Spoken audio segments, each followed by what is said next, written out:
I'm going to cover, in broad strokes, morbidity from radiotherapy in the chest. And I al felt I would restrict tórax. myself to the Y big me voy a three restringir today. a los tres principales en el día So de hoy. cardiac toxicity, you've heard a La little bit about toxicidad this de already. cardíaca, ya hablamos un poco de eso en el día de hoy. Fue un tema In the RTOG-0617 en las pruebas que vimos antes, RTOG 0617, y se ha investigado después de eso with that study in con terms ese of estudio debido a las técnicas de radioterapia que se fue the empleado. survival curve already. Vimos la curva de sobrevida con el brazo de alta dosis, le iba peor a los que era de la dosis más baja, que hoy en día es estándar. Esa toxicidad cardíaca no cambió en el brazo pero sí, esto fue un predictor de mortalidad en el análisis que se hizo. Los pacientes que tenían un tumor más grande les fue peor y tenían una dosis más alta al corazón. Así que se preguntó si la radioterapia modulada podía reducir la dosis que le llegaba al corazón y la morbilidad. Y esto fue una de las cosas que fue publicado el año pasado en uno de los papers. Como vemos acá, no hubo una diferencia en sobrevida general basándose en las técnicas de radioterapia, sea más tradicional, a través de la más tradicional o bien comparándolo con IMRT. Sin embargo, del punto de vista de los números, hubo una toxicidad menor si se empleaba IMRT. Aquellos pacientes que tuvieron IMRT tenían tumores más grandes y sabemos que es un pronóstico negativo y tienen una sobrevida equivalente. Así que con la dosis menor se pensó que podría ser una explicación para la sobrevida equivalente. Tenía que ver que esos pacientes utilizaron IMRT. Han habido otros estudios grandes que han mirado la dosis cardíaca y los parámetros que lo pueden predecir. Este estudio, 333 pacientes que fueron tratados de manera consecutiva. En este instituto se le hizo un recontorno al corazón basándose en las líneas, los lineamientos de RTOR, como vimos antes, y miraron sobre todo la forma vieron esa matriz que podría predecir eventos cardíacos y vieron que basándose que la sobrevida general era distinta cuando miraron los 50, aunque muchas de las matrices que se observaron también fueron predictivos, se pensó que era óptimo. V50 sencillamente pensó que el volumen del corazón que recibe más de 50 Gray. Y este es el análisis multivariable en el cohorte de 251 pacientes con el subgrupo que recibió radioterapia concomitante. Y vimos 200 casos. Vimos que se predijo aquí V50, V55 era un poquito mejor y por eso lo resaltaron acá en este gráfico. Y también volumen del corazón en sí se podía predecir y nos hace pensar qué sería una cardiomegalía y si estaría asociado con toxicidad en los pacientes de cáncer de pulmón y si deberíamos estar pensando sobre esto junto con las pruebas pulmonares mientras estamos viendo si vamos a darle tratamiento radical y de si se les puede hacer o no. No nos sorprende que los pacientes que tuvieron tumores en el lóbulo inferior izquierdo también tuvieron una sobrevida general peor y es lo que esperaríamos que ocurriría que en los pacientes que tenían aminopatía bilateral. Esto fue el análisis basado en si los pacientes fueron tratados con terapia normal o IMRT y podemos ver una tasa menor de toxicidad cardíaca que con los pacientes que fueron tratados con IMRT y el análisis de 0617. En resumen de este estudio en particular, B50 tiene un punto de corte que se le da una diferencia total de 20% de 2 años Y esto requiere también validación y ojalá sea en una especie de prueba randomizada. Pero podemos concluir que IMRT parece ser beneficioso para reducir lo que es la dosis al corazón. Otro estudio que hizo Carl Wang, que lo publicó el año pasado, donde hicieron un análisis retrospectivo de 6 pruebas clínicas que estuvieron involucrados en escalación de las dosis. 112 pacientes. Tuvo un seguimiento bastante largo. Y esto lo vimos en un gráfico en el día de ayer. Lo presentó Claudia. Aquí vimos que era el promedio. Más de 20 Gray se asoció con un aumento del riesgo de eventos generales.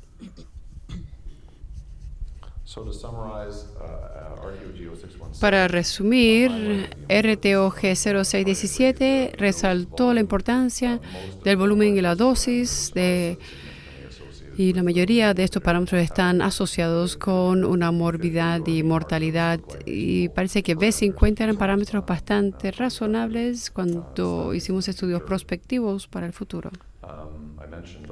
Ya mencioné lo que es el volumen del corazón, que es importante en el estudio de Spears, que nos dice que deberíamos estar viendo lo que es la cardiomegalia en estos pacientes también. Y el uso más apropiado de una técnica de planificación. Bien, vamos a hablar de la toxicidad pulmonar. Esto se analizó en ambos estudios. En este caso, la tasa de neumonitis era bastante más baja en el análisis de multivariables para los pacientes que recibían IMRT. Y nuevamente, viendo B20, la dosis del porcentaje el porcentaje que estaba recibiendo menos de 20 Gray estar asociado con toxicidad pulmonar y con las tasas de neumonitis. Entonces, este aspecto del MBA analizó predictores de grado 3 o más en neumonitis y no es sorprendente que el estadio 3 y también el volumen es bastante predictor.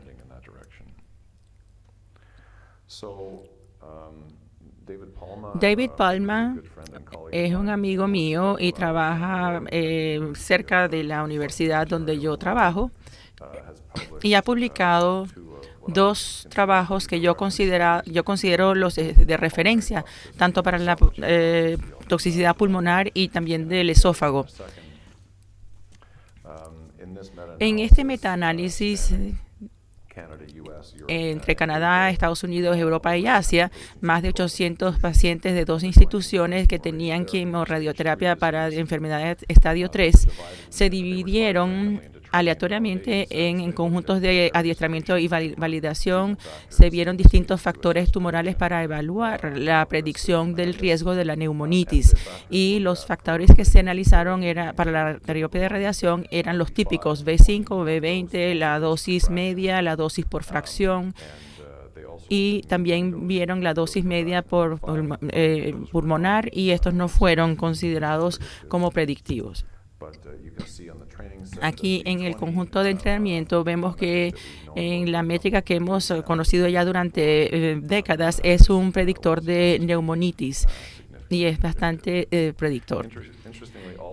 También el carboplatino y paclitaxel está asociado con un riesgo mayor de neumonitis. Claudio mencionó esto ayer y voy a regresar a esto en un minuto. Pero viendo toda la cohorte, yo creo que estos son los mejores datos que tenemos analizando B20 y el riesgo de neumonitis. Si es menos de 20%, yo diría que la minoría de los pacientes que tratamos el riesgo de neumonitis sintomática, en este caso grado 2, fue modesto y no había neumonitis grado 5 a medida que se aumenta la dosis. Y si a más de 40%, sí hay un riesgo de toxicidad severa. Entonces, viendo esta pregunta que vemos aquí en mayor detalle, Estos son los dos regímenes dominantes a nivel mundial. Es como si fuera Pepsi versus Coca-Cola, dependiendo de qué es lo que ustedes prefieran. El estudio que acabo de hacer referencia analizó a más de 6,000 pacientes y los dividieron en 70 estudios más o menos y analizaba cisplatino etopicida o carboplatino taxol y se compararon las tasas de toxicidad. Aquí vemos datos interesantes de este estudio, analizando las toxicidades grado 3 a 5. Nuevamente, la tasa de neumonitis en 12 o 9% no es significativo. Yo hablé con David un poco acerca de esto y la diferencia principal entre los grupos en este estudio versus la cohorte que tenían allá es que tanto los dos grupos de su estudio tenían más pacientes asiáticos y yo creo que una de las cosas que ellos deben analizar en el futuro es si hay algún genoma farmacéutico que predice la neumonitis con el régimen de quimioterapia que se utiliza y probablemente la población asiática pueda ser más sensible al paclitaxel carboplatino en términos de la toxicidad de la radiación. Yo presenté esto ayer. Estos son los datos de Pacific con Evolumab ayudante y ver si esto afecta las tasas de neumonitis. Aquí nuevamente resaltamos que en general no parece haber una diferencia importante de toxicidad, ya sea en grado 3, 4 o 5 entre los distintos grupos. Y viendo específicamente la neumonitis, las tasas de toxicidad en grado 3, 4, 5 no eran muy distintas y esto lo vemos en esta tabla. Voy a comparar esto con RTOG 0617 y Proclaim. El doctor Yindera hizo una pregunta ayer de que las tasas de neumonitis elevadas eran en este estudio y ustedes recordarán que en el estudio de Palma estaban viendo a neumonitis grado 2 o más y esto es grado 3 o más. Así que pensamos que las tasas de neumonitis están en el rango de 20 a 30% para esta población de pacientes, pero esto es predominantemente neumonitis grado 2. Aquí en este estudio con grado 3 neumonitis en el rango del 2 a 3%. Y esto no es diferente de lo que se vio en este otro estudio o en el Proclaim, analizando las tasas de toxicidad de grado 2-3. Estoy resaltando aquí que no hay una toxicidad grado 5 que se haya atribuido a la neumonitis por radiación en ninguno de estos estudios. Sin embargo, sí se observaron en ambos grupos del estudio Pacífico, pero en una tasa más baja. También mostré estos datos ayer analizando este análisis de Keynote 001 con aproximadamente 100 pacientes, donde nuevamente están tomando radioterapia antes de tener pembrolizumab en este estudio y esto no mejoró los resultados, pero tampoco estaba asociado de manera significativa con la toxicidad pulmonar. Para resumir entonces, el B20 es el rey en términos de predecir la neumonitis, a pesar de que no es lo mejor en el mundo y esperamos que algunos marcadores moleculares puedan hacer esto un poco más discriminante. Sin embargo, esto es lo que nosotros utilizamos como norma. Otras mediciones, como por ejemplo la dosis pulmonar B5 y B10, están asociados con el riesgo a la neumonitis y la influencia del riesgo a la neumonitis por el régimen de quimioterapia es controversial. Y a partir de la información que tenemos de Pacific, pareciera que la inhibición de PDL1 no pareciera tener un impacto en el riesgo de neumonitis por radiación. Y todavía no hay decisión porque no tenemos datos randomizados sobre la inhibición de PD1, pero pareciera ser bastante seguro. Vamos a hablar acerca de la toxicidad esofágica. La esofagitis aguda de alto grado es una complicación poco común, pero es la que tiende a molestar a los pacientes más cuando están haciendo la quimioterapia y la radioterapia. pueden ver la diferencia en los grados reportados, ya sea en el de 60 Gray, en el RTOG o el estudio Proclaim. Y voy a regresar a estas discrepancias más adelante. Si bien es poco común para los cuantos pacientes que están hospitalizados durante o después de la quimioradioterapia para la enfermedad de estadio 3, con frecuencia este es el culpable en estos casos. Analizando nuevamente, estos son los datos de Palma, viendo la esofagitis en ese estudio que les mencioné anteriormente, las tasas de toxicidades grado 3 a 5. Esto es carboplatino versus cisplatino. Esto está equivocado. Las tasas en el rango del 20%. Y yo diría que la toxicidad esofágica no siempre está bien reportada en los estudios clínicos. Yo he hecho estudios clínicos en esta área y he visto reportes de pacientes hospitalizados con disfagia y con deshidratación y con hiponatremia. Y el investigador no lo ha llamado esofagitis. Entonces, pudiera ser un objetivo móvil en términos de los datos que se reportan, pero estos son los que yo considero las consecuencias secundarias de la esofagitis que por lo general llevan a la hospitalización. Este es el estudio de David Palma, viendo la esofagitis con los datos que yo les mencioné anteriormente. Ellos los dividieron en dos grupos distintos y vieron la variedad de pacientes y los factores tumorales. Y los factores predictivos eran la enfermedad nodal N3 versus N0, en términos de factores de los pacientes, y los factores predictivos del tratamiento, el número de fracciones, la dosis por fracción y algunas mediciones de dosis por volumen. Y tienen aquí este nomograma en base a la tasa B60 en el esófago, y yo resalto aquí que si ustedes van a utilizar un volumen de dosis en esta población como radiólogos, deben ser muy coherentes con los bordes del esófago, porque si no los números no van a tener significado. Entonces ustedes tienen que tomar en cuenta toda la longitud del esófago. Como ustedes vieron en el estudio de Proclaim, y muchos pacientes cuyas simulaciones de CT realmente no incluían todo el esófago. Pero es obligatorio utilizar todo el esófago si van a utilizar estas mediciones. Así que yo resalto esto y les voy a dar opiniones personales acerca del manejo de la esofagitis.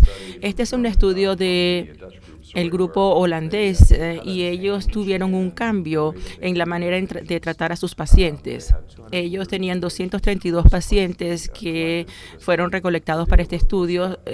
Los datos eran prospectivos y debido a algunos problemas con cambios en la creatinina, con el cisplatino diario que le daban a los pacientes, cambiaron a darle hidratación diaria a los pacientes, y a pesar de que estaban planificando a los pacientes en la misma manera, observaron que la tasa de esofagitis grado 3 se redujo de 24 a 9% en este grupo que estaba recibiendo hidratación.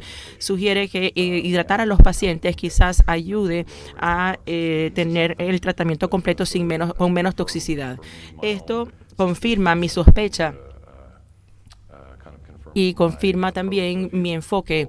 Así que, si me lo permiten, voy a pretender ser cirujano y les voy a decir cuál es mi enfoque al tratar las cosas. Yo creo que ese es el mejor y yo les voy a mostrar que mis resultados son excelentes.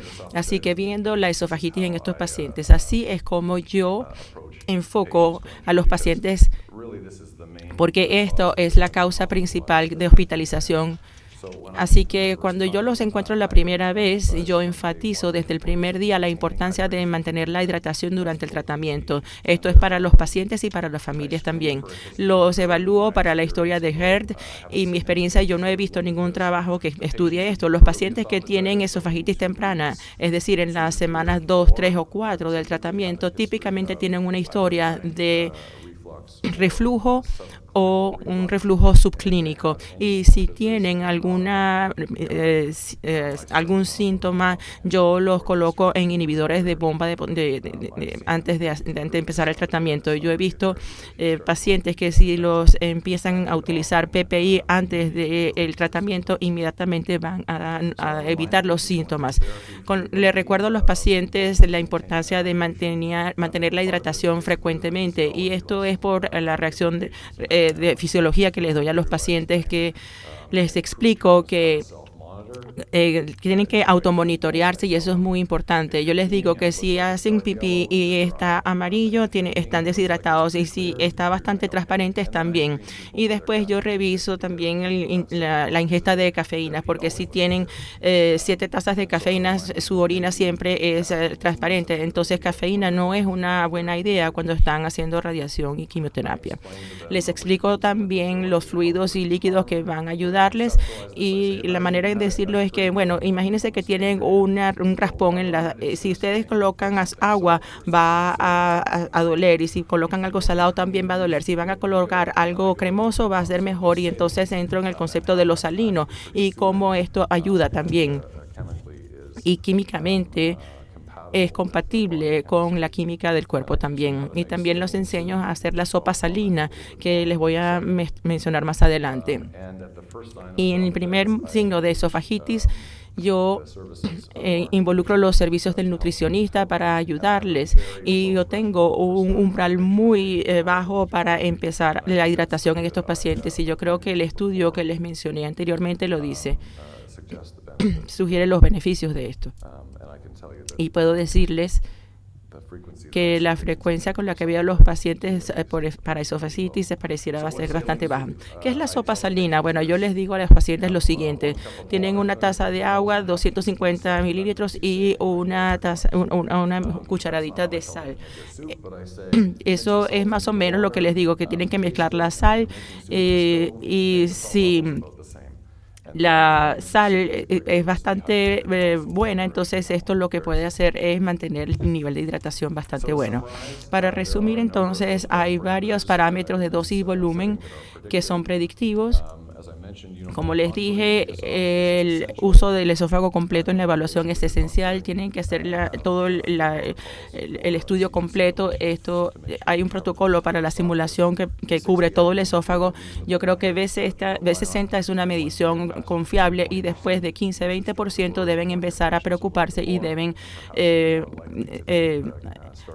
vigilar a sus pacientes, y deben tratar la hidratación a medida que van a hacer el tratamiento. Y mantener la hidratación es muy importante para reducir la severidad y la morbilidad de este efecto. Muchísimas gracias.